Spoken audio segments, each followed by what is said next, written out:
Approach Women program. This is lesson 14, volume, and this one's going to be a lot of fun.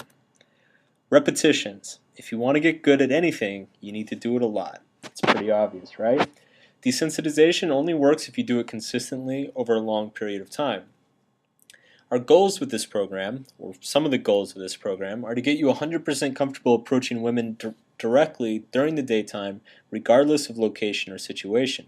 We want to habituate this into yourself, because if you just are setting aside one weekend each week to do this stuff, then you're never actually going to ingrain the habits into you permanently. So if you walk past your dream girl on a Tuesday and you're like, oh, well, I'm not out day gaming today, you're not going to approach her. We want to make these things consistent and long term.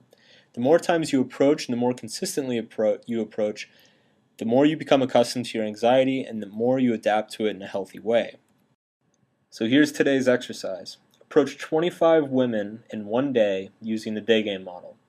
Take notes on your experiences as the day goes on. So whether it's you're just putting notes into your phone or you bring out like a little notepad with you, whatever you do, I want you to take little notes as you go on, because when you're approaching this many women in just a span of a few hours, you start to lose track of which ones are which and how many you did and what you were feeling in the first 5 or 10 and what you were feeling in the last 5 or 10. So just bring a little notepad out and make little notes to yourself as you go through every few approaches or anytime something significant happens or a significant feeling comes up. And for those of you who want to complain that this is going to take forever, or that you live in a small town or whatever, this should not take more than 3 or 4 hours.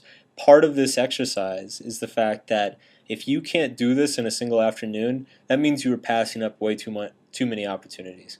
Because if it takes you that long to approach 5 women in an hour, I mean, anybody should be able to approach 5 women in an hour. If you're not able to approach that many, then you're making excuses, you're rationalizing your way out of situations, you're avoiding your anxiety and confronting your problems. So for some of you, this is going to be an exercise in just tenacity and pushing yourself to stop looking for that perfect situation and just go for it.